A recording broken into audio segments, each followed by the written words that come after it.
좋은 습관, 성공 예감.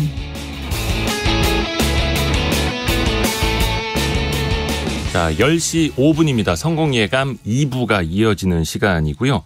많은 분들이 경제 퀴즈 정답 보내주고 계십니다. 감사합니다. 992 하나님이 정답까지 렌탈해주는 성공 예감 과잉 렌탈 서비스입니다. 제가 자꾸 이 정답을 누설해가지고 요 문자 메시지 읽다가 저도 모르게 이 정답을 같이 읽어버리는 바람에 992 하나님께도 선물 가겠습니다. 신경옥님은 아들은 부담 없이 영화 보러 가는데 옆에서 결제하는 저는 손이 떨리네요 라고 해주셨고, 조금 전에 저희가 그 영화 이야기를 했거든요. 그리고 1489님은 신선한 목소리 매일 듣길 원합니다. 정답은 렌탈입니다. 청소해주는 렌탈은 없나요? 나오면 잘 될 것 같습니다. 할 수 있다면 목소리도 렌탈해드리면 좋겠다. 뭐 재능 기부 이런 거라도 한번 저도 열심히 많이 노력을 해보겠습니다. 정답은 렌탈이었고요. 계속해서 정답뿐만이 아니라 여러분의 실시간 의견도 저희가 많이 듣겠습니다. 짧은 문자 50원, 긴 문자 100원이 드는 샵 9730 계속해서 열려 있고요.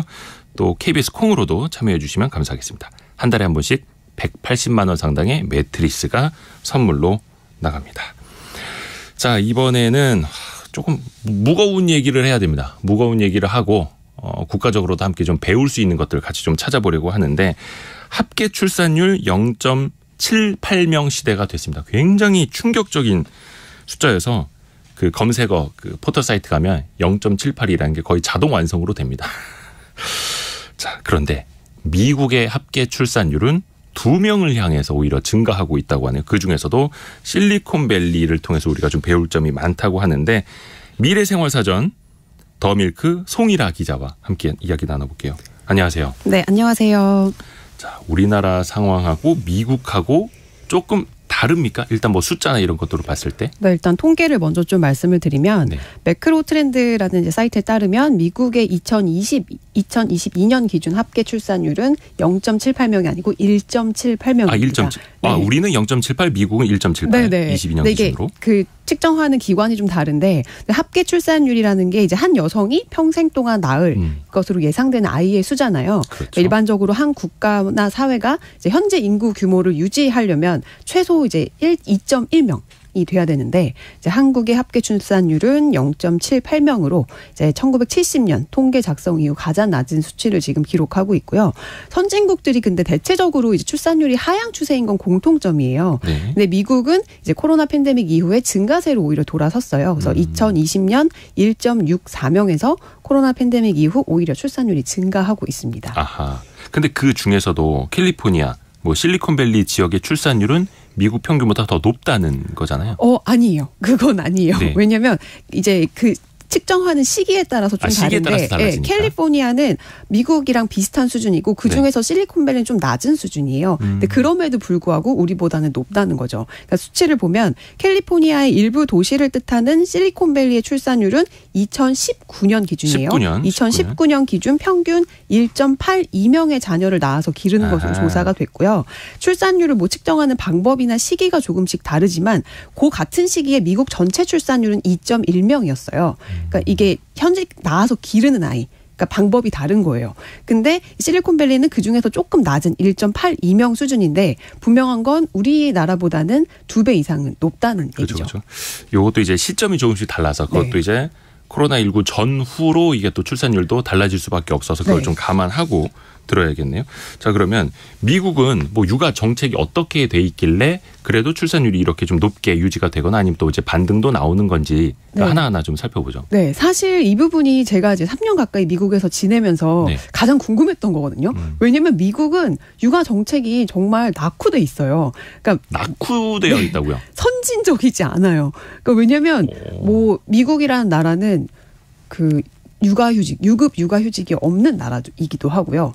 출산 휴가나 뭐 휴직 기간 뭐 이런 거를 국가에서 보장해주지 않아요. 그리고 무상 보육도 없습니다. 그러니까 어린아이들 5세 이하의 무상 보육도 안 돼 있어요. 그래서 국가 정책적으로 따지면은 미국은 출산 정책, 육아 정책은 굉장히 비선진적이에요. 그래서 이 출산 정책, 육아 정책을 따질 때 미국은 항상 이렇게 사이드로 빠져 있습니다. 그러니까 뭔가 우리의 상식과는 굉장히 많이 다르네요. 뭔가 정책적으로 촘촘히 많이 되어 있어야 출산율이 높아질 것 같은데 네. 그게 아니라는 거네요. 그래서 그게 굉장히 재밌는 점이에요. 미국은 출산과 육아를 굉장히 지극히 개인적인 영역으로 생각을 하거든요. 그래서 국가에서 보장해주는 정책이 많지 않습니다. 우리나라 이제 국가가 책임져야 된다 이러는데. 네, 그것도 개인의 영역이에요. 그래서 제가 예전에 이제 북유럽 선진국들을 다니면서 육아 정책 기사를 많이 썼었어요. 네네네. 근데 그때도 미국은 세계 최강대국이면서도 국가 차원의 육아 정책이 그 어떤 나라보다 후진적인 나라로 손에 꼽혔었거든요. 잠깐만요. 그러면은 육아 정책이 후진적인데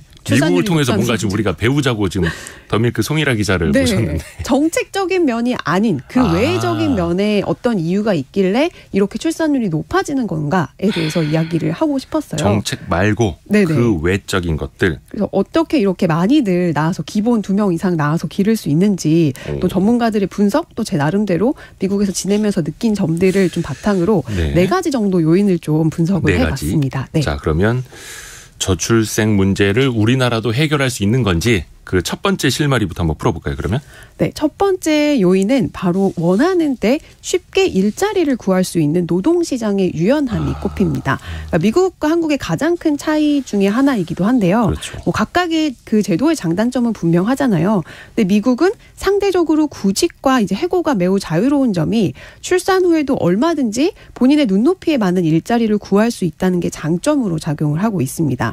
아이를 낳아서 잠깐 일을 멈추더라도 돈은 또 벌면 되지. 이런 마인드가 이제 여성들한테 깊이 이제 인식이 되고 있어요. 실제 제 주변만 봐도 이제 코로나 때 학교랑 이제 다 문을 닫았잖아요. 그래서 다 가정 보육을 했는데 그만두고 이제 집에서 아이들 케어하는 엄마들이 많았었거든요. 근데 시간이 지나니까 전부 다 자기 이제 전직 커리어 살려서 재취업을 하더라고요.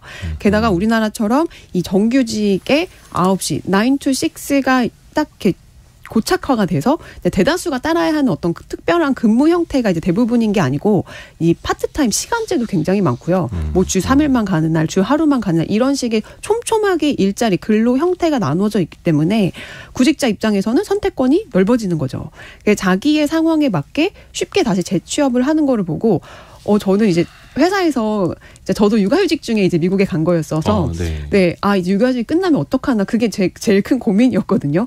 근데 이분들은 육아휴직이 없지만 굳이 그거를 신경 쓰지 않더라고요. 그러니까 그만뒀다가 다시 일하면 되지. 이런 자유로운 좀 노동시장의 진입과 퇴출이 좀 출산을 제 커리어의 어떤 결정적인 걸림돌로 받아들이지 않는 것. 저는 그거를 첫 번째 이유로 꼽고 싶습니다. 그러니까 임신과 출산, 육아 이것 때문에 이제 경력이 단절될까 봐 우리나라 이제 가족들은 많이 이제 걱정을 하는데 미국은 사고의 틀 자체가 다른 거고 그 사고의 틀을 그렇게 만든 배경에는 노동시장의 유연성이 있는 거고 그러면 미국에는 왜 우리는 이렇게 경단녀, 경력 단절 여성이라는 표현을 쓰지 않습니까? 그 미국엔 그런 표현 자체가 네, 경단녀라는 그 구조가 말이 나올 수가 없는. 구조적으로? 네, 구조적으로 상황이에요. 그래서 반면 이제 한국은 말씀하셨다시피 노동시장이나 근무 형태가 좀 어떤 일정한 틀에 정해져 있는 경우가 많잖아요. 그래서 취업하기도 어렵고 일단 직장에 들어가면 이제 그만두기 그러니까 회사가 먼저 자르기도 어렵죠. 따라서 이제 출산을 이유로 그만두면 다시 재취업을 할 수 있는 가능성이 좀 줄어들고 만약에 하더라도 예전보다 못한 임금이나 어떤 못한 처우를 받을 가능성이 높아서 그 돈 받을 바엔 차라리 아이나 잘 키우자 이렇게 생각하는 여성들 또 그렇게 해서 경제활동을 하지 않는 여성들이 늘어나는 거죠. 실제 이 통계청 조사에 따르면 지난해 경력 단절 여성의 경력 단절 기간은 평균 9.1년이었고요. 고용률을 보면 20대 때 확 높아졌다가 출산이 시작되는 30대 중반에 확 낮아져서 다시 40, 50대 이후에 높아지는 이 M자형 커브를 그리고 있거든요. 근데 선진국 대비해서 그 모양이 더 극명한 편이에요. 그러니까 어느 정도 아기가 어릴 때는 또 직장을 못 다니다가 어느 정도 키워놓고는 다시 이제 취업을 했다가 막 이렇게 반복이 된다라는 거죠. 맞아요. 그래서 선진국에서는 이 30대 여성의 시간제 일자리를 좀 정책적으로 확대하면서 출산율을 이제 장려하고 있는데요. 뭐 예를 들어서 30대 여성 고용률이 80%가 넘는 독일 같은 경우는 2015년도에 부모수당 플러스라는 제도를 도입을 했어요. 이게 뭐냐면 시간제 근로를 하더라도 일을 그만둔 경우와 같은 수준의 양육수당을 지급하는 제도예요. 그러니까 돈을 여기서도 벌 수 있고 양육수당도 받을 수 있고 더블로 벌 수 있는 거죠. 그러니까 안 나갈 필요가 없는 거예요. 이런 식으로 시간제 일자리를 늘려서 30대 여성의 경제활동 참가율을 늘리는 제도를 택하고 있습니다. 그리고 조금 전에 4307번님이 문자 메시지 주셨는데 출산율이 아니고 출생률로 정정해야 됩니다. 출생 정책을 펼치려면 언어 환경도 개선해야 됩니다. 지적을 해주셨는데 맞습니다. 맞는 말씀이시고 우리가 이제 저출산이라는 표현이 너무 그 여성에게만 책임을 몰아간다라는 지적이 있는 것도 맞습니다. 그래서 저출생 이렇게 표현을 하기도 하고요. 다만 통계 용어 자체가 아직은 합계 출산율 이렇게 돼 있다 보니까 통계를 표현할 때는 뭐 출산율 이렇게 또 표현을 할 수밖에 없다라는 것도 좀 말씀을 드리겠습니다. 그리고 이게 아직까지 입에 저출산으로 붙어 있어가지고 고쳐야 됩니다. 이거 맞아요. 저출생 이렇게 저출생. 해서. 네. 자, 근데 이제 앞에서 노동시장의 유연성을 좀 이야기해 주셨고 그러면 이게 기회비용이라고 표현하기가 참 좀 뭐하긴 한데 이걸 어쩔 수 없이 그렇게 따져봐야 하는 거잖아요. 사람 맞아요. 입장에서는. 그러니까 아이를 낳는 거에 대한 비용을 따지는 거 사실 이게 비용을 따지는 게 정말 안 되죠. 그러면 안 되는데 그거 자체만으로도 굉장히 가치 있는 일이니까. 근데 비용을 어쩔 수 없이 따질 수밖에 없잖아요. 그러니까 출산을 하고도 좀 쉬어도 다시 돌아갈 수 있는 기회가 많아지면 이 출산에 대한 부담이 상대적으로 덜한데 그렇겠죠. 물론 뭐 미국처럼 극단적으로 사람을 쉽게 구하고 쉽게 해고할 수 있는 게 뭐 늘 좋은 것만은 아니죠. 그렇죠. 근데 아무래도 그렇게 되면은 내가 아이를 낳고 나서도 쉽게 일자리로 돌아갈 수 있으니까 그래서 그런 좀 기회비용이 낮아진다는 효과가 있는 것 같아요. 그래서 올 들어 그 빅테크들이 근데 이제 수만 명씩 정리해고를 했잖아요. 올 초 들어서. 근데 이것도 역시 근데 이런 노동시장의 특성 때문이에요. 그러니까 왜냐면 쉽게 일자리를 구하고 쉽게 해고할 수 있으니까. 근데 우리나라 입장에서 이렇게 쉽게 해고하는 거는 불가능에 가깝잖아요. 근데 근로자 입장에서 뭐 직업의 안정성 측면에서는 뭐 한국이 훨씬 낫다라고 할 수 있지만 뭐 어떤 선택이든 장단이 존재하니까. 그리고 미국도 한국이랑 마찬가지로 지금 여성과 남성의 임금 격차는 굉장히 큰 편입니다. 그래서 뭐 이런 여러 가지 문제들이 있지만 어쨌든 미국의 유연한 노동시장 덕분에 우리가 출산에 대한 부담을 좀 덜 수 있다. 요게 이제 출생률이 높아지는 입에 잘 안 붙네요. 네, 출생률. 어려워요. 이게 용어를 바꾼다는 것 자체가. 자, 그런데 이제 미국은 어찌됐든 간에 아이 낳고도 돌아갈 곳이 있고 그 곳이 아니더라도 다른 곳에 또 유연하게 또 취업이 가능하다. 이게 첫 번째였고. 두 번째 요인은 뭡니까? 두 번째 요인이 제가 생각하는 가장 큰 요인인데요. 한국인 부부가 아이를 낳기 꺼리는 대표적인 이유가 뭘까요? 아무래도 저는 두 가지라고 보거든요. 시간하고 돈. 그렇죠. 맞아요. 그러니까 경제적인 이유가 사실 좀 크잖아요. 특히 요즘 세대는 더. 그래서 아무리 둘이서 돈을 모아도 서울에 정말 집 한 채 마련하기가 어렵고 그런데 어떻게 아이를 낳아 키울까라는 거에 대한 고민, 두려움도 있고 그래도 낳아서 키워야지 하는 사람들은 일하면서 아이를 키우기 어려운 이 사회적 분위기나 환경에서 탁 막히거든요. 방금 말씀하신 시간이 딱 요 부분이에요. 그러니까 아이를 키우려면 일과 내 삶에 대한 밸런스, 그러니까 워라밸을 개인이 결정할 수 있어야 되는데 우리나라는 그게 좀 어려운 것 같아요. 근데 미국은 워라밸을 결정할 수 있는 주체가 사회가 아니고 온전히 개개인 자신에게 있습니다. 사회도 아니고 회사도 아니고 개인에게 선택권이 있다. 회사와 나와의 합의의 결과인 거죠.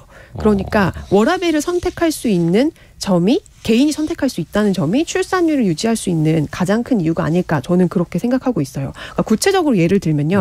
일하는 여성 입장에서 당장 아이를 낳지 않는 이유는 뭘까요? 아이를 낳으면 사실 지금까지 내 직장 생활의 패턴이 다 깨져버려요. 그렇죠. 그리고 예전에는 100만큼 할 수 있었던 일을 50만큼도 못해요. 근데 그거를 남이 나한테 뭐라고 하지 않는데 내 스스로가 그거를 못 견디겠는 게 있어요. 또 경쟁 구도도 있고. 경쟁 구도도 있고 나는 예전에 이만큼 했었는데 지금은 요만큼 못하는 게 다 아이 때문인 것만 같은 생각이 든단 말이에요. 어쩔 수 없이. 그리고 자꾸 누군가에게 변명해야 되는 상황이 자꾸 발생을 합니다.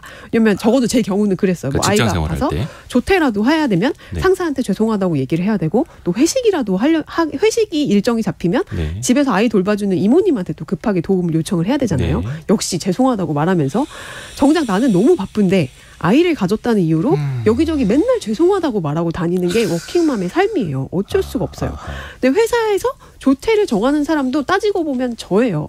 그리고 회식을 갈지 말지 정해야 되는 사람도 저거든요. 근데 이걸 제가 정할 수 없어요. 그러니까 우리나라의 사회 분위기가 아직까지 그렇다는 게 좀 엄마들에게 이제 아이를 낳기를 좀 미루게 하는 어떤 결정적인 요인이 아닐까. 이게 전혀 누구에게 미안해야 할 일이 아닌데 우리나라 직장 문화에서는 아직 이게 좀 어렵다는 거죠. 어렵죠. 네. 어려워요. 근데 이게 상대적으로 미국은 그게 가능하다. 훨씬 그렇죠. 더 자유롭다 이거죠. 미국은 너무 자유로워요. 이 모든 환경을 제어할 수 있는 선택권이 온전히 개개인한테 주어집니다. 선택권이 개인에게 네. 있다. 우리는 이제 개인의 워라밸의 수준을 결정하기 전에 이미 사회에서 정해준 제약이 지나치게 많기 때문에 네. 9 to 6란 노동시간은 무슨 일이 있어도 지켜야 하고요. 주 52시간이나 뭐 주 69시간이니 이런 하는 사회적인 합의로 이미 노동시간을 못 받고 그걸 따르라고 이제 전제를 하죠. 나머지 이제 결국 개인은 사회에서 정해준 제약은 정해진 조건으로 딱 받아들인 채 나머지 부분에서만 이제 워라밸을 결정하려고 하니까 그게 쉽지가 않은 거예요. 그러니까 뭐 근데 반면 이제 실리콘밸리의 워라밸은 나와 회사의 협상의 결과죠. 그러니까 회사는 내가 일을 많이 해주면 돈을 많이 주지만 네. 그 대신 가족과의 시간은 줄어들 수밖에 없고 중요한 건 이 모든 조건을 결정하는 게 나라는 거예요. 그러니까 사회가 만들어준 아무리 좋은 제약이 있어도 개인의 자유보다 더 좋을 수는 없다는 것. 이게 정말 실리콘밸리와 한국의 가장 큰 차이점인 것 같아요. 근데 어찌됐든 간에 이것도 그 선택권이 주어진다면 모르겠습니다. 이거 뭐 다른 여건까지 다 감안을 해서 결국은 이를 선택하는 분들도 있을 테고 그럼요. 선택권이 있다고 해서 뭐 한쪽으로 방향이 갈 수 있는 거는 아닐 텐데 당연히 선택권이 주어지면 만족도 자체는 조금 높아진다라고 그럼 볼 수 있을까요? 본인이 선택한 결과니까 책임도 본인이 져야죠. 그러니까 얼마 전에 제가 이 현상에 대해서 실리콘밸리에서 스타트업을 운영하는 한 대표님이 굉장히 이제 잘 설명해 주시는 걸 봤는데, 네. 그러니까 이분의 이제 논리에 따르면 워라밸을 결정하는 삼각형이 있어요. 삼각형. 한쪽은 회사, 즉 일이고요. 다른 한쪽은 나. 네. 그다음에 마지막은 가족이에요. 그러니까 회사와 나 가족 사이에 어딘가를 선택하는 게 워라밸이라고 본다면 잠시만요. 우리 같은 경우에는 네. 회사 그다음에 나와 가족 그렇지. 이렇게 해서 시소처럼 수평으로 놓고 보는데 그게 아니라 그게 아니에요. 나와 가족까지 이제 나눠서. 왜냐면 내 시간을 늘리면 그것도 역시 가족과의 시간은 줄어드는 거잖아요. 내 자기 개발하고 뭐 하고 이러면은 약간 미국식 사고. 맞아요. 네. 그래서 이 삼각형이 있으면 이제 이 가족과 나 회사 사이 어딘가를 선택하는 게 워라밸이라고 하면 회사 쪽으로 좀 기울어지면 가족과 나와의 시간을 좀 포기하는 대신에 뭐 승진이나 급여를 좀 많이 받을 수 있겠죠. 반면 가족 쪽으로 무게추가 옮겨지면 회사에서 성장은 느려지겠지만 사실 저 같은 경우도 지금 대학원을 너무 가고 싶거든요. 네. 근데 이제 아이들 케어를 하느라고 대학원을 못 가요. 그러니까 나를 포기하고 가족 쪽으로 좀 간 거죠. 근데 이 삼각형 속의 워라밸을 한국에서는 회사와 사회가 이미 정해져 있는 어떤 선이 딱 있어요. 네. 요 가운데 선이 이미 주 52시간 딱 정해져 있어요. 그래서 우리는 사람들이 물어요. 어떤 나라가 워라밸이 좋아? 어떤 회사가 워라밸이 좋아? 이렇게 물어봐요. 근데 실리콘밸리에서 더 중요한 질문은 당신은 어디에 더 가치를 두고 있어요? 라는 질문이에요. 질문 자체가 다르죠. 질문 자체가 다를까? 워라밸을 결정하는 건 난데 어떤 회사가 워라밸이 좋아? 라는 질문이 성립이 안 되는 거죠. 그러니까 개인이 이 워라밸 삼각형의 어느 부분에 어디에 위치할지를 스스로 정할 수 있는 겁니다. 그러니까 물론 일을 엄청 많이 시키는 회사도 있어요. 스타트업들은 정말 밤새도록 일하잖아요.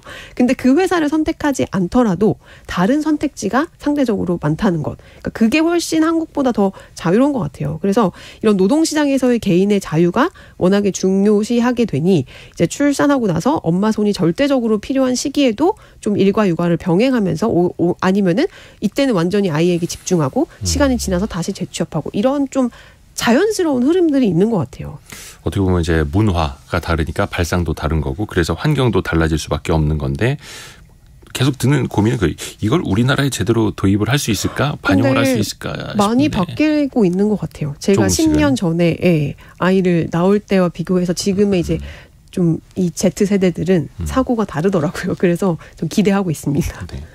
근데 앞에서 이제 송 기자가 미국의 육아 정책, 정부가 내놓고 있는 정책 자체는 부실하다라고 했잖아요. 네네. 일단 그거 한 번 더 정리 한번 해볼까요? 네. 미국이 정부가 지원해주는 육아 정책은 사실상 제로에 가깝습니다. 그러니까 우리나라만 해도 법적으로 출산휴가와 육아휴직이 명문화가 돼 있죠. 네. 그리고 가구 소득과 무관하게 만 5세까지 무상 보육 실시하고 있죠. 네. 올해부터는 또 부모 급여까지 도입이 되면서 뭐 제도적, 경제적 지원은 사실 세계 최고 수준이에요. 근데 미국은 이제 여전히 많은 이제 육아에 대한 부분을 개인에게 의존하는 구조고요. 법적 육아휴직 없고요. 어린이집 무상 보육 없습니다. 그리고 유급 휴가가 없는 OECD 6개국 중에 하나가 미국이에요. 한 번은 제가 어린이집에 아이를 데려다 준 지 1시간도 안 됐는데 네. 정전이 됐대요. 그러니까 저희는 정전이 된 것도 굉장히 생소한 경험이잖아요. 어린이집에 전기가 나갔다? 네. 전기가 나갔다고 1시간도 안 돼서 아이들을 다 데려가라고 연락이 왔더라고요. 그러니까 문자로 그것도. 아, 네네네. 근데 뭐 저는 그때 당시엔 일을 안 하고 있어서 바로 데려갈 수 있었지만 네. 이제 더 신기했던 거는 이 문자를 받은 지 1시간도 안 돼서 한 명도 빠짐없이 엄마 아빠가 다 와서 아이를 찾아갔어요. 바로? 네, 바로. 그러니까 직장에 있던 엄마 아빠들도? 네네. 직장에 있던 엄마 아빠들도 바로 그냥 오늘 반차 뭐 아니면 재택근무 이런 식으로 쓰고 그냥 바로 나와서 아이들을 다 데리고 가시더라고요. 야, 우리나라 같았으면 저 미안해서 옆집 누구한테 전화하고 그렇죠. 할머니한테 전화드리고 막 이랬을 텐데. 회사에서 이제 급하게 나간다는 거는 그러니까 상상도 못할 어떤 그런 문화가 물론 이거 회사마다 다릅니다. 뭐 일반화할 수는 없습니다. 그렇죠. 네. 저 때의 경험은 그랬어요. 근데 이제 엄마 아빠가 다 와서 이제 이제 데리고 가는 거를 보고 와 정말 정책은 부실하고 직장 문화는 자유로운 어떤 그 극단적인 사례가 이제 미국 문화를 잘 보여준 사례가 아닐까 그렇게 생각이 들더라고요. 근데 또 반대로 생각해 보면 정부의 지원이 거의 없다. 근데 이거는 개인의 어떤 비용적인 부담은 더 커질 수 있다라는 뜻이 되잖아요. 그래서 미국인들의 가장 큰 불만이 그거예요. 그래서 지금 이제 통계를 좀 보면 미국 경제정책연구소에 따르면 2020년 기준 미국 내 33개 주에 4세 이하 영유아 보육비가 주립대학의 거주민 학비보다 비쌉니다. 와. 네, 대학교 학비보다 비싸다는 거예요. 그래서 OECD 회원국 중에서 유급 휴가가 없는 6개 나라 중에 한 곳이 미국이고요. 네. 저희 아이가 다녔던 그 데이케어 센터 그러니까 어린이집도 한 달에 $2,500. 그러니까 우리 돈 320만 원이 넘게 들었는데 어린이집이요? 어린이집이요. 영어 유치원. 네. 미국이니까 당연히 영어 유치원. 그렇죠. 제가 영어 유치원 보내는 셈치고 거기에 눈물을 머금고 보냈는데 근데 급식도 없어요. 그리고 도시락 싸서 다녀야 되고요. 아, 밥을 안 줘요? 셔틀도 없어요. 예, 네, 셔틀도 없어서 이제 계속 태워줘야 되고. 근데 한 달에 320만 원이 넘는다? 맞아요. 이게 그러니까 되게 뭐 명문 어린이집입니까? 아니면 일반적인? 일반적인 어린이집에. 물론 좀 저소득층은 좀 저렴하게 보낼 수 있지만 대부분의 지금 이 통계를 보면 워싱턴 DC가 이제 이 영아들 보육비가 한 달 평균 $2,020이거든요. 그 2위가 매사추세츠 주고요. 3위가 이제 실리콘밸리에 있는 캘리포니아 주예요. 이게 2020년 통계인가 그런데 렌트비에 이제 보육비까지 합치면 월 $5,000는 그냥 나가는 구조인 셈이에요. 엄밀히 따지고. 그리고 요새 거의 한 600만 원, 6,700만 원이. 그렇죠. 숨만 쉬고 있어도 6,700만 원이 이제 나가는데. 물론 이건 이제 물가가 높은 지역. 맞아요. 예. 네. 근데도 이렇게 아이를 낳고 있는 건 사실 경제적 비용을 넘어서는 좀 다른 어떤 이런 이유가 있는 게 아닌가 그런 고민을 제가 계속 했었거든요. 그래서 정부가 이런 거를 좀 타파하려고 바이든 정부 들어서 많이 노력을 하고 있어요. 근데 이렇게 정책 지원이나 금전적인 거 경제적인 부담만 놓고 보면 우리나라가 훨씬 좋은 나라 같은데. 최고예요. 그러니까 우리나라 어린이집이 무상 보육이고 예. 급식도 다 주고 급식도 나오고 머리도 묶어주고 너무 선생님들이 예. 예. 그렇게 얘기하면은 다들 정말 너무 깜짝 놀라요. 그러면서 아 정말 부끄럽다. 어린이집 미국 사람들이 예. 왜 이거 우리나라는 이게 안 될까 그런 얘기들을 많이 하더라고요. 그래서 이제 바이든 대통령이 정권을 잡자마자 이제 만 3세와 4세까지 이 프리스쿨을 무상으로 제공을 하고 우리도 유급 휴가를 주자. 뭐 이렇게 전국적으로 보육료를 낮추는 이제 더 나은 미국 재건 법안을 마련을 했거든요. 네. 근데 이 법안이 이제 통과가 되려면 1조 8천억 달러가 이제 넘는 지출이 필요해요. 네. 근데 결국에는 이게 부자 증세로 이어진다는 이제 비판에 이제 공화당 의원들이 반대를 해서 이게 작년에 통과를 못했어요. 그래서 우리나라에서는 당연한 이 보육 정책이 미국에서는 아직도 지금 의회 문턱을 넘지 못하고 있습니다. 우리나라에서는 해주고 있는 걸. 자, 그러면 정부는 아직까지 미국 정부는 지원을 많이 못하고 있고 근데 출생률은 회복이 되거나 더 높아지고 있고 네. 그러면 개인 부담도 크기는 한데 누군가 채워주는데 기업들의 지원은 어떤가요? 기업들의 지원이 상당히 좋은 편입니다. 네. 그래서 기업들은 이제 유능한 인재를 유치하기 위해서 다양한 이 보육, 육아 제도를 운영하고 있는데요. 실리콘밸리 빅테크들은 기본적으로 유급 육아 휴가가 이제 제공을 하고 있습니다. 출산 비용과 또 데이케어 비용 같은 것을 다 제공을 해주고 이제 구글 모회사 알파벳 같은 경우는 출산하는 부모에게 18주에서 24주까지 유급 육아 휴직을 제공을 하고 있고요. 메타는 4개월의 유급 육아 휴직을 실시를 하고 마이크로소프트 마이크로소프트는 5개월, 또 아마존은 좀 짧아요. 6주. 또 기업마다 이 기간은 조금씩 다르지만 통상 4개월 이상의 유급, 육아휴직을 제공하고 있습니다. 물론 요거는 정말 글로벌 빅테크 기업들의 사례입니다. 그렇죠? 그렇죠. 미국에도 뭐 힘든 중소기업들이 분명히 있을 거고 그럼요. 좋은 사례를 일단 본 거고. 근데 글로벌 빅테크라 할지라도 4개월 좀 짧지 4개월? 않나요? 저는 그런 생각이 들긴 했습니다. 요게 육아휴직 기간이 4개월이면 이제 상대적으로 이건 짧은 거니까 우리나라는 네네. 기본 1년 네. 이렇게 가는데 그래서 기업의 지원도 뭐 뭔가 대단히 크다 이렇게 볼 수는 없는 거고. 근데 정부 정책이 워낙에 밑에 있으니까 이게 좀 커 보이게 느껴지는 거죠. 그러면 정작 이 실리콘밸리 주요 기업들 그 CEO들은 자녀들을 좀 많이 두고 있나요? 보통은 2명 이상은 두는 것 같아요. 그래서 순다르 피차이 이제 알파벳 CEO는 2명. 네. 또 마크 저커버그 메타 CEO도 2명, 네. 사티아 나델라 MS CEO 3명, 팀 쿡 애플 CEO는 이제 본인이 밝혔듯이 성소수자이시고요. 네. CEO 중에 다자녀로 최고인 분은 역시 일론 머스크. 네. 이분의 이름은 할 때마다 늘 나오는 것 같아요. 네. 어느 주제에서든. 그래서 일론 머스크 테슬라 CEO는 3명의 여성으로부터 총 10명의 자녀를 두고 있습니다. 네. 첫 부인이 6명을 낳았고요. 네. 여자친구인 그라임스가 2명을 낳았고 지난해 이제 본인의 회사 뉴럴링크 직원이 쌍둥이를 출산해서 지금 10명이 됐고요. 네. 머스크는 그리고 인구 감소 문제에 대해서 이제 본인이 굉장히 우려를 공개적으로 이제 좀 피력하는 걸로 잘 알려져 있는데요.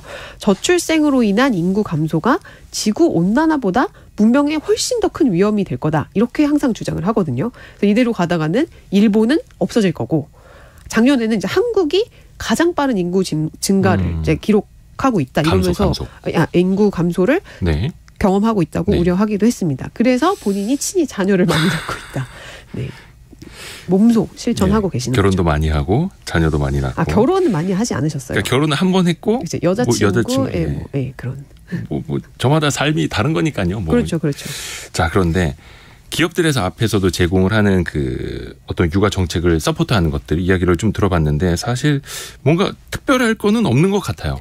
근데 개별 기업마다 더 좋은 인지를 유치하기 위해서 내놓는 카드들은 좀 있지 않을까요? 네, 그렇습니다. 이제 애플과 메타 또 구글의 여성 직원들은 이제 난자 냉동비를 지원받습니다. 우와. 네, 아시다시피 미국은 이제 공공의료보험이 잘 안 돼 있잖아요. 그렇죠. 그래서 난자 냉동을 하려면 $10,000 이상이 들거든요. $10,000 플러스예요. 네. 근데 이 비용을 회사가 지원해 주는 게 엄청 큰 혜택이어서 처음에 정말 이 제도가 도입됐을 때 엄청 많은 여성들이 환호했던 뉴스였어요. 네. 물론 작년 말부터 시작된 이 비용 절감책으로 관련 예산 지금 확 줄었지만 직원들이 자신의 일정에 따라서 가족 계획을 추구할 수 있는 역시 자유를 최대한 보장하기 위한 어떤 혜택이 난자 냉동이 아닐까. 이제 우리나라를 제가 찾아봤는데 우리나라에서는 난자 냉동을 지원하는 기업은 알려진 바로는 지금 재보험사인 코리안리 정도더라고요. 그리고 서울시가 내년부터 전국 최초로 23에서 이제 40살까지 여성들에게 최대 200만 원씩 난자 냉동비를 지원할 방침입니다. 아하. 네. 요거는 이제 그거네요. 건강할 당시, 젊을 당시의 난자를 냉동해서 내가 나중에 원할 때 임신을 하고 싶다. 그렇죠. 그렇게 보면 이것도 어떻게 미국식 사고방식으로 따져보면은 개인의 선택권. 맞아요. 거기에 초점이 맞춰지는 거네요. 그렇습니다. 출산의 시기를 여성이 정말 온전히 선택할 수 있게끔 개인의 선택권을 넓혀준다는 의미로 해석할 수 있고요. 근데 사실 이게 전문가들 사이에서는 이제 인구학자 이런 분들 사이에서는 기업의 난자 냉동 지원 혜택이 사회 전체적으로 보면 출산을 늦추는 악영향을 줄 수 있다. 이게 오히려 기업의 굉장히 이기적인 행태다. 이렇게 비판들도 하거든요. 지적도 있을 수 있겠네요. 네, 생산성이 높은 시기에 직원들의 근무 기간을 최대한 늘려서 회사의 이익만을 생각하는 정책이라고 하는데 근데 아시다시피 정말 결국 자녀를 언제 가질 건지 이왕 가질 거면 건강할 때 난자로 출산하는 게 좋겠다는 거 너무 당연한 바람 아닐까요? 누구나 그런 생각 할 수 있죠. 네네네. 그래서 저도 난자 냉동을 할 수 있었다면 좀 빨리 냉동을 해서 20대 초반에 냉동을 해서 그렇게 이제 아이를 출산을 하면 훨씬 더 똑똑한 아이가 나오지 않았을까 그런 생각을 이제 가끔 엄마의 욕심. 네네네. 엄마의 욕심. 이 밖에도 이제 전기차 스타트업인 리비안이라는 회사는요 수유 중인 여직원이 만약에 출장을 가면 뭐 출장지에서 집까지 모유를 특급 배송해주는 그런 모유 배달 서비스 같은 것도 운영하고 있습니다. 누구 그 친엄마의 모유를? 네, 모유를 계속 유축을 해야 되잖아요. 유축을 안 해주면은 큰일 나거든요. 근데 이제 출장을 가서 집에 못 가니까 아이에게 직접 수유를 할 수 없으니까 유축을 해서 그거를 이제 냉동팩 같은 냉장 팩에 딱 보관을 하면은 그거를 어떤 뭐 우편물 박스 같은 데 넣어놓으면 자동으로 알아서 특급으로 배송을 해서 아이가 그거를 먹을 수 있게끔 해주는 그런 서비스들을 시행하고 있습니다. 별게 다 있네요. 네. 자, 어찌됐든 간에 이렇게 해서 뭐 출산율이 높아지는 그 미국의 실리콘밸리 배경 공부해보고 있는데 세 번째 이유? 세 번째 배경? 네, 세 번째는 들어보죠. 가정 중심의 가치관이 보편적인 문화라는 점입니다. 가정 중심의 가치관. 네, 제가 이 주제에 대해서 GPT-4한테 물어봤어요. 챗GPT한테. 이제 미국인들이 가정을 중시하는 특징에 대한 서베이를 있으면 좀 찾아보라고 시켰거든요. 그 결과 몇 가지 이제 결과를 알려주더라고요. 대표적으로 2020년 이제 일반 사회 서비스에서 수년간에 걸쳐서 일과 가족, 또 친구, 여가 활동, 종교 이렇게 다양한 측면의 우선순위를 조사한 결과 응답자의 대다수가 가족이 일보다 더 중요하다고 답변을 했고요. 근데 그 수치가 궁금했는데 이 챗GPT가 그 수치는 안 알려주더라고요. 그래서 GPT도 아직 한계가 있구나 이런 생각을 하긴 했습니다. 근데 이게 설문조사 결과를 굳이 보지 않더라도 미국에서 생활해보면 이 부분은 바로 느낄 수 있어요. 그러니까 미국은 모든 문화가 가정 위주로 이루어져 있습니다. 뭐 예를 들어서 비즈니스 모임을 할 때도 이 가족 동반 모임이 굉장히 많고요. 직장인들은 일이 끝나면 대부분 집에 가서 가족들과 함께 보내는 삶을 살고 있습니다. 뭐 정부 차원의 육아 정책이 워낙에 부족하니까 더욱 부부가 힘을 합쳐서 아이들을 양육하게 되는 경향도 있는 거겠죠.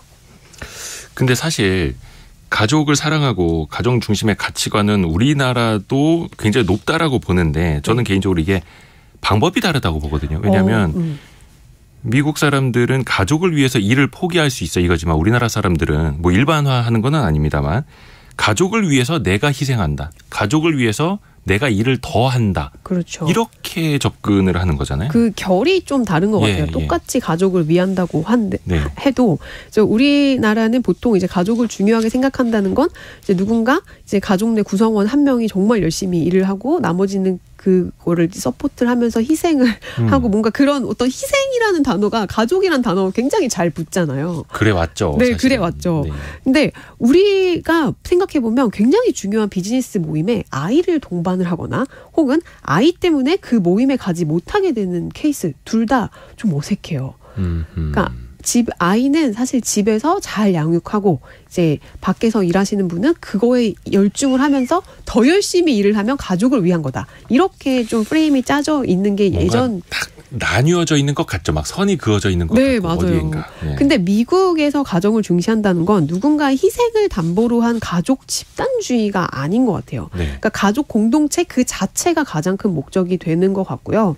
미국은 그래서 보면 어딜 가나 키즈 프렌들리예요. 뭐 직장에 아이들을 데리고 가거나 뭐 줌 미팅 할 때도 이 뒤에 아이들이 등장하는 게 전혀 어색하지 않고요. 아이들이 뭐 집 안에 있는 게 아니고 집 안에만 있는 게 아니고 어디서나 섞일 수 있어요. 그래서 뭔가 비즈니스 모임이 있다. 그러면 항상 아이들을 위한 선생님이 와요. 그러니까 이런 식으로 아이들이 어디든 갈 수 있는 문화, 그게 좀 미국의 가정 중심적인 문화가 아닐까. 그래서 출산에 대한 기회비용을 낮추는 또 다른 요인이 되지 않을까. 그렇게 분석되고 있습니다. 어디 가나 가족이 함께하고 아이들이 함께하는 걸 당연시하는 문화. 우리나라처럼 아니 저처럼 어디 들어가 있어. 아빠 통화해야 돼. 조용히 해. 이게 아니라. 맨날 그러잖아요. 근데 약간 우리나라 같은 경우에는 물론 이제 최근에 좀 달라지고는 있습니다만 남녀의 어떤 성 역할에 대한 고정관념 같은 게 좀 있잖아요. 혹시나 미국에서도 성 역할의 차이, 엄마 아빠의 역할의 차이 이런 게 좀 있나요? 사실 이 부분은 비슷한 것 같아요. 전 세계가. 아, 비슷해요? 네. 그러니까 우리나라가 뭐 유교 문화에 따라서 뭐 이렇게 뭔가 굉장히 틀에 박힌 게 더 심하다고는 하지만 그러니까 일상적인 생활에 있어서 아이들 이렇게 뭐 학원 스케줄링하고 병원 데리고 가고 뭐 하고 이런 다 어떤 구성하는 거 있잖아요. 시간을 구성하는 건 보통 다 엄마들이 하더라고요. 그래서 제가 이제 스웨덴에 출장을 갔을 때도 아이들 케어, 뭐 학원 스케줄링 같은 아이와 관련된 대부분은 엄마들 몫이라서 엄마들이 여기에 불만을 굉장히 많이 토로했던 경험이 있었고요. 미국도 아까 이제 남녀의 임금 격차에서 볼 수 있듯이 여성이 아무래도 좀 가정일을 더 많이 분담하는 측면이 있는 것 같아요. 근데 우리 뭐 이런 건 없죠. 이건 네가 여자가 해야 할 일이야 이런 건 없어요. 그냥 요즘에 또 그랬다면 큰일 납니다. 그러면 정말 큰일 나죠. 그래서 또 그 정도의 차이도 있는데 이걸 얼마나 사회에서 당연하게 생각하는지에 따라서 또 좀 달라요. 그러니까 제 경험을 좀 얘기하면 제가 둘째를 임신했을 때 네. 회사 선배들이 저한테 이제 곧 그만두겠네 이런 얘기를 되게 많이 했어요. 네, 기자인데 여자 기자가 둘째를 임신하면은 일하기가 어렵다. 네. 밤에 술도 먹어야 되고 하는데 근데 그런 얘기를 굉장히 많이 들었는데 비슷한 시기에 둘째를 가진 남자 이제 동료한테는 이제 더 열심히 일해야겠네 그런 말씀을 하시더라고요. 그러니까 이게 정말 한국의 사회적 합의를 잘 보여주는 사례가 아닐까 싶습니다. 근데 미국에서는 일단 직장에서 이런 말 할 수가 없어요. 그러니까 결혼을 했는지 안 했는지 물어볼 수도 없어요. 그럼 또 큰일 나죠. 그럼 또 큰일 나요. 속으로는 비록 그렇게 생각을 할지라도 이제 가정 내에서 엄마 아빠 역할 분담은 확실하고요. 같은 가족 구성원일 뿐 성 역할이 딱 정해져 있지는 않은 것 같아요. 자, 미국 실리콘밸리에서 출생률이 높은 요인들 저희가 정리를 하고 있습니다. 중간 정리해드리면 첫 번째는 노동시장, 노동시장의 유연화. 두 번째는 워라밸의 그 선택의 주체가 개인이다. 라는 거. 세 번째는 방금 말씀해 주신 가정 중심의 가치관이 있다라는 거고. 마지막인가요? 네 번째? 네, 마지막 네 번째는 이제 극단적인 경쟁 사회가 아니고 다양성을 중시하는 문화적 특성에 기인한다. 다양성. 네. 이제 다양성을 좀 여러 분야로 나눠 생각할 수 있는데요. 우선 4인 가족이라는 이 획일화된 가정 형태를 기본이라고 생각하지 않습니다. 이제 동거 부부의 아이, 뭐 싱글맘, 싱글데디, 또 이 LGBTQ라고 하는 성소수자들과 이제 그들이 양육하는 아이들도 모두 똑같이 존중을 받고 혜택을 받고 있습니다. 우리는 이제 학교에서 오는 가정통신문을 보면 학부모님께 이렇게 써 있잖아요. 보통 그렇잖아요. 예전에 그것도 학부형이었어요. 그렇죠. 예, 학부형이 그래도 학부모로 바뀐 거죠. 맞아요. 근데 은연중에 학부모가 부와 모로 이제 한정 짓는 거죠. 예, 아이는 그냥 부모가 키우는 거야. 맞아요. 근데 저희 아이가 다녔던 학교의 안내문에는 학부모님께가 아니고 Dear Parents and Caregiver 딱 이렇게 써 있어요. Caregiver. 예. 부모를 포함한 양육자 모두에게라고 하면서 그거를 아예 딱 첫 문장에. 그게 할머니 할아버지일 수도 있고 아니면 그렇죠. 아예 그 다른 타인일 수도 있고. 가정 도우미일 수도 맞아요. 있고. 그러니까 다양한 가족의 형태를 지칭하는 거고요. 전혀 그게 이상한 게 아닙니다. 그러니까 이 관련해서 또 재밌는 경험을 하나 말씀드리면 제가 학교 모임에 나갔어요. 근데 아이 친구 아버지가 본인을 소개를 하면서 one of her daddy 이렇게 얘기를 하는 거예요. one of her daddies. 뭔 소리지? 약간 이거 그럼 이혼해서 아빠가 2명이라는 소린가? 뭐 혼자 막 그 짧은 시간에 머리를 막 굴렸는데 알고 보니까 아빠 이게 성소수자들의 이제 자녀였어요. 아빠 커플. 네, 아빠 커플. 그러니까 아빠가 2명인 거죠. 그러니까 이런 식으로 남성과 여성의 결혼을 통한 출산이라는 어떤 기존 틀에서 벗어나서 다양한 형태의 가족 형태가 인정이 되고 있고요. 뭐 기업들의 이제 출산 지원 체계도 이런 다양성을 존중한 특징을 그대로 드러나고 있습니다. 아까 말씀드린 그 리비안의 출산 혜택 설명하는 문구에 뭐라고 써 있냐면 기혼, 미혼, LGBTQ, 남성, 여성의 여부는 우리에게 전혀 중요하지 않다. 자신과 가족에 대한 생각을 어떻게 정의하든 상관없이 우리는 출산에 대한 모든 걸 지원하고 있습니다. 이렇게 명시를 하고 있습니다. 이야, 그러니까 이거는 그 사람이 누구인지는 중요하지 않다. 모두에게 가족은 다 소중한 존재다 이런 건데 뭐 성별, 인종, 뭐 성소수자 이런 다양성도 이제 중요한데 좀 더 우리 일상하고 좀 맞닿아 있는 다양성 어떤 게 또 있을까요?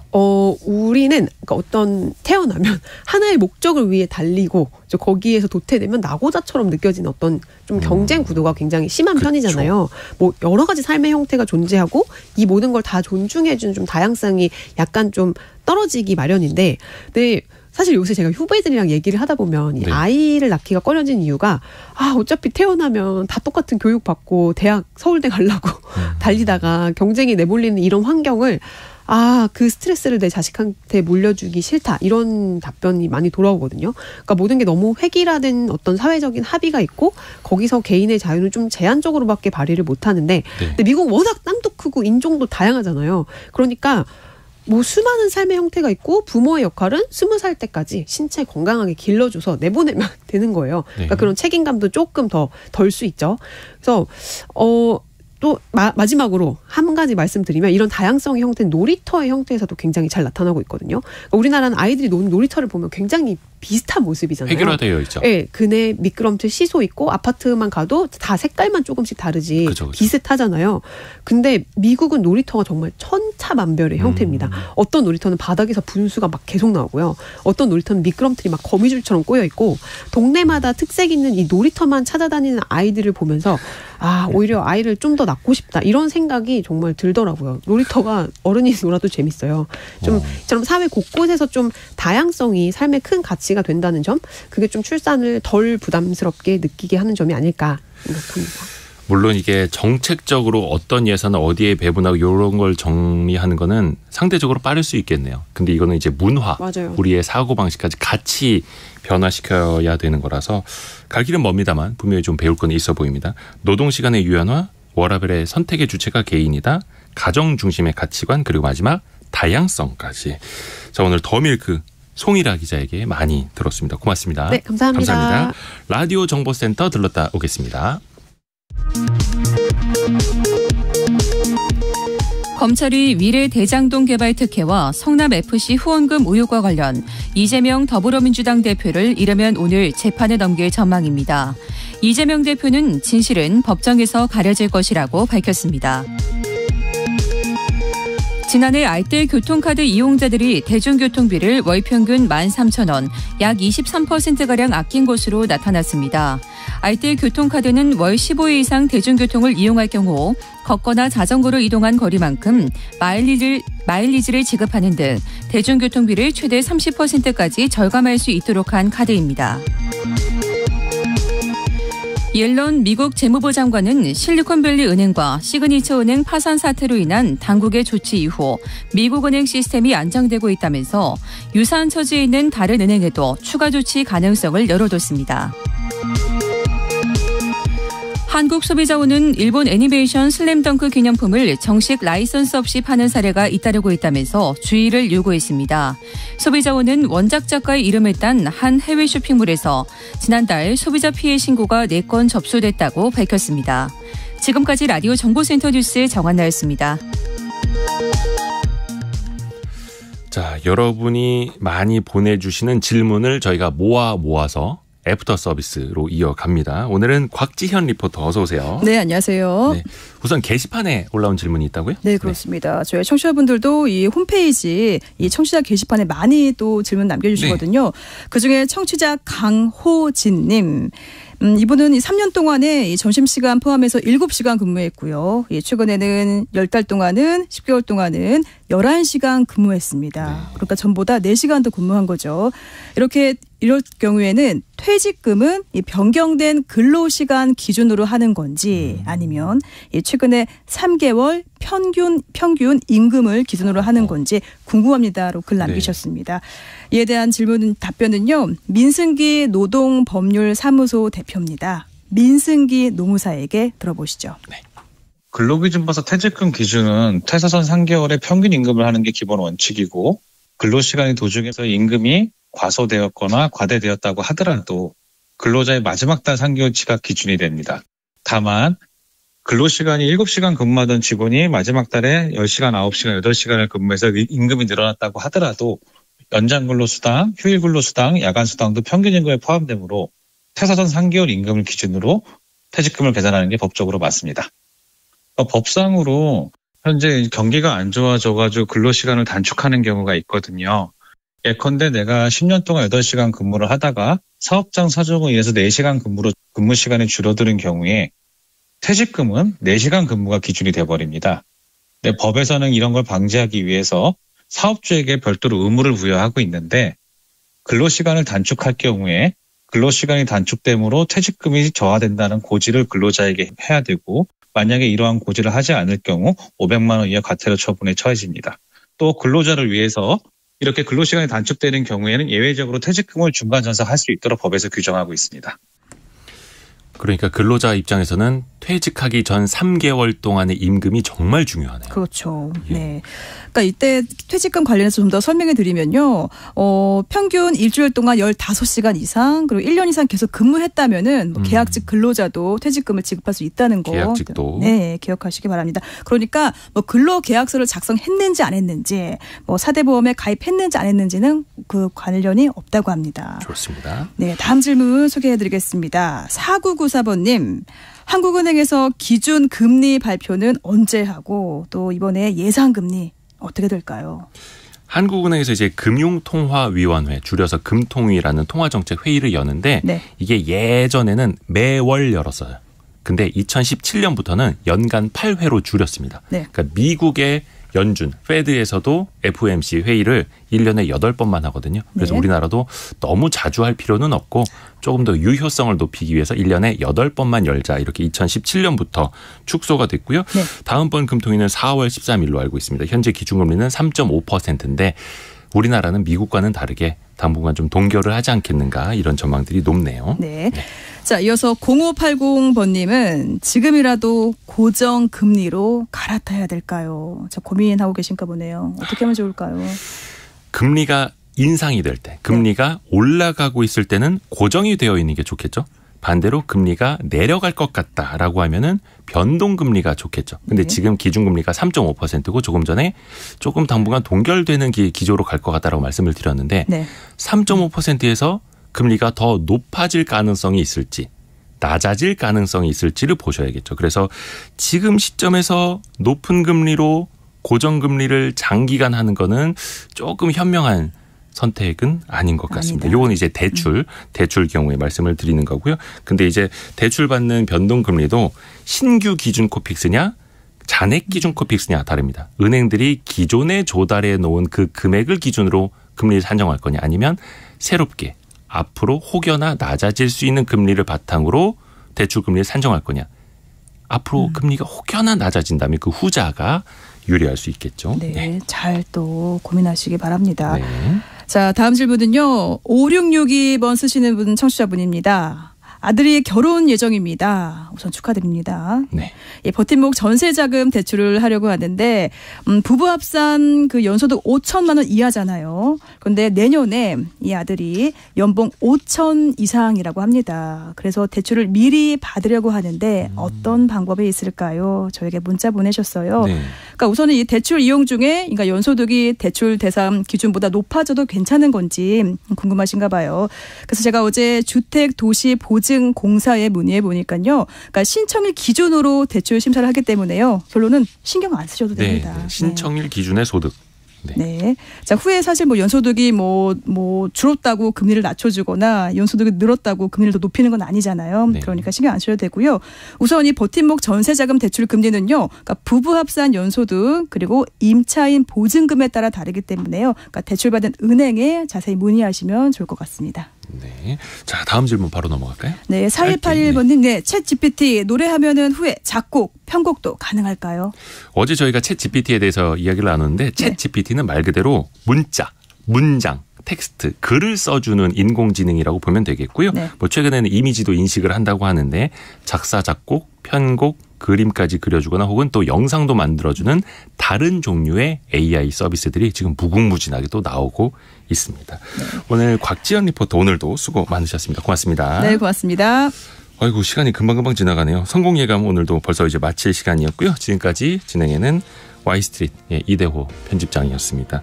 내일 아침 9시 5분에도 어김없이 여러분의 성공을 예감해드리기 위해서 저희가 찾아오겠습니다. 성공 예감은 오늘도 여러분을 응원합니다.